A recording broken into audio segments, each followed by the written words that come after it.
The plot twist on this vivid dream today is so good that they actually made a video of this story a long time ago. So this story is about a guy who's chased a woman in his dream. He sees his dream girl every night. But this nightly dream would become a reality chase in real life. So if you are into these type of stories, go ahead and smash the like button. As you know, I am new to this stuff, so if you hit the subscribe button, it'll really help my channel. Alright y'all, let's get into episode 9 of Vivid Dreams.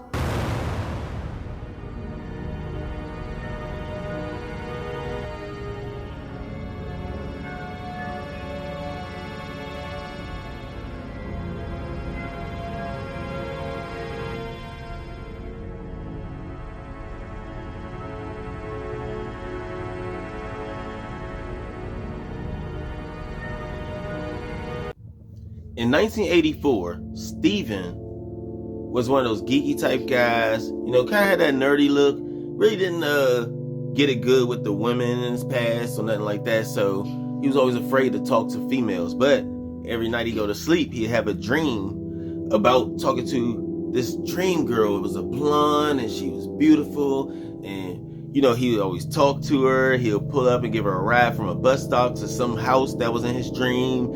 And then he'll wake up and then, he'll go to work and do his regular daily routines and stuff. But then every night he'll go back to his house and get settled for the night. He'd have more and more of this dream. So on day one, he kind of, because it was a 5-day thing. Day one, it was more like he had his dream. He was driving. He had an old blue car, like big old school type car, and he was driving, and then he would pull up to a spot and he'd see this girl that needed a ride because the metro bus had broke down, and he was like, he offered her a ride, which he had never had the heart in real life to do that, but he offers her a ride, and she talked to him throughout the drive, and she was really nice and cool.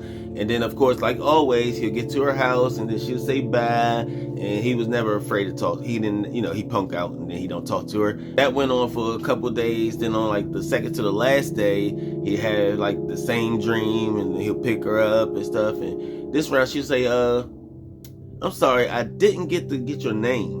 And he'd say, my name is Steven. And then she's like, Steven? Oh, she said, okay, well, I'm Molly. And then he's like, okay, well, nice to meet you, Molly. And then she's like, thank you. And I'm sorry, I didn't get your last name. And he was like, Steven Wright.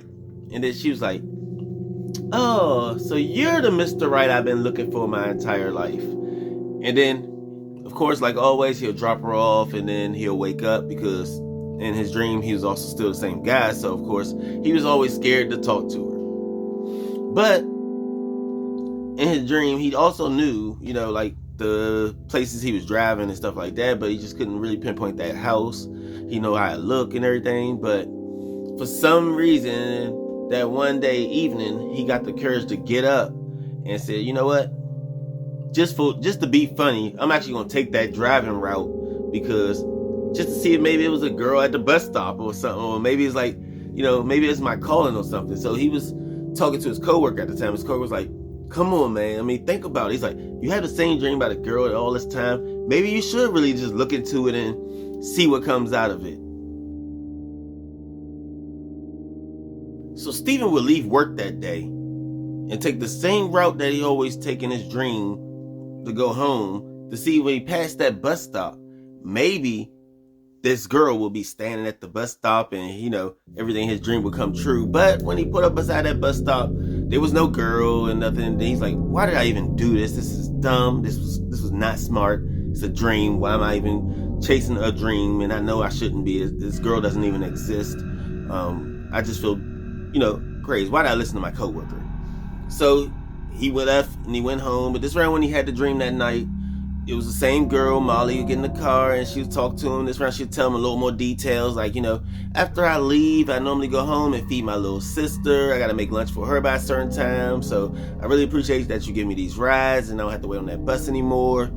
And, he was like, well, she's like, I wish it was a way I could repay you. He was like, just keep being yourself and keeping that beautiful smile on your face. It makes the world a better place.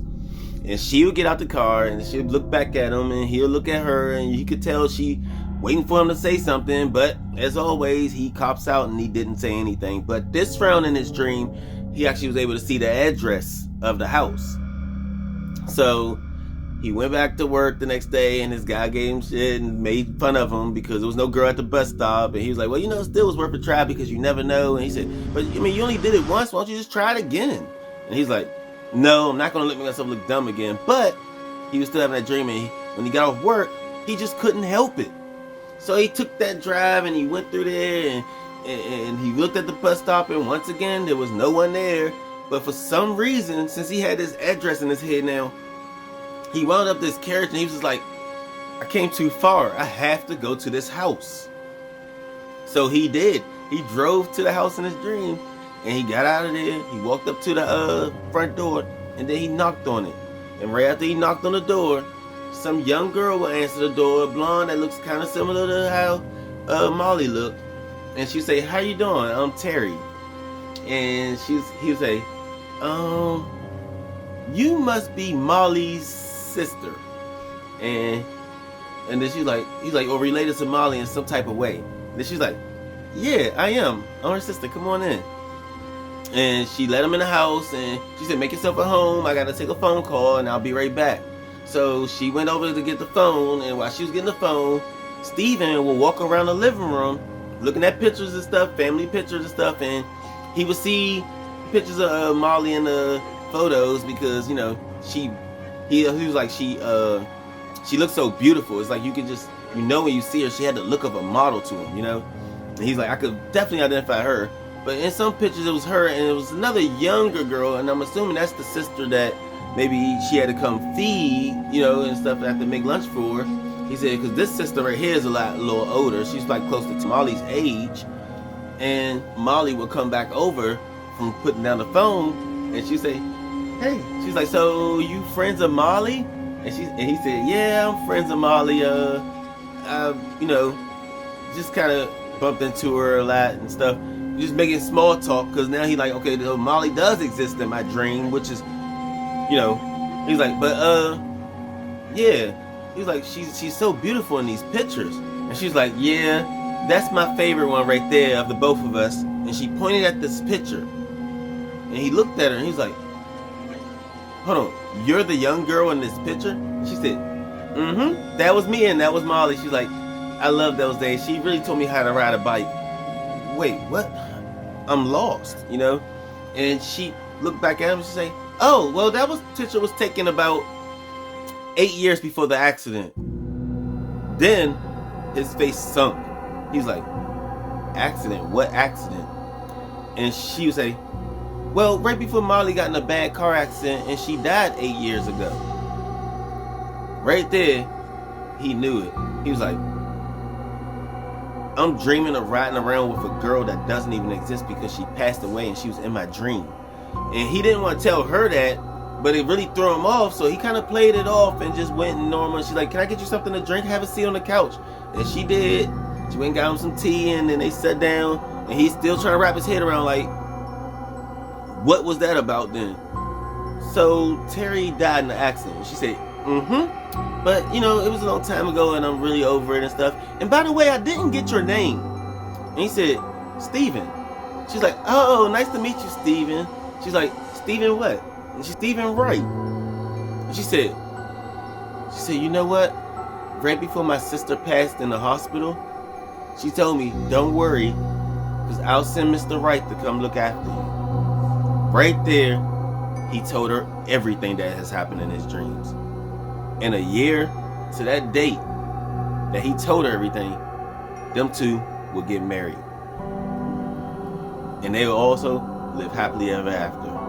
Just like this story, living happily ever after. So if you guys are into this type of stories, please smash the notification bell, hit the like button, and subscribe to the channel, as it really helps my channel because I'm new to only storytelling, and this is only episode 9, and they only gonna get better as it goes on. So that's gonna do it. See y'all.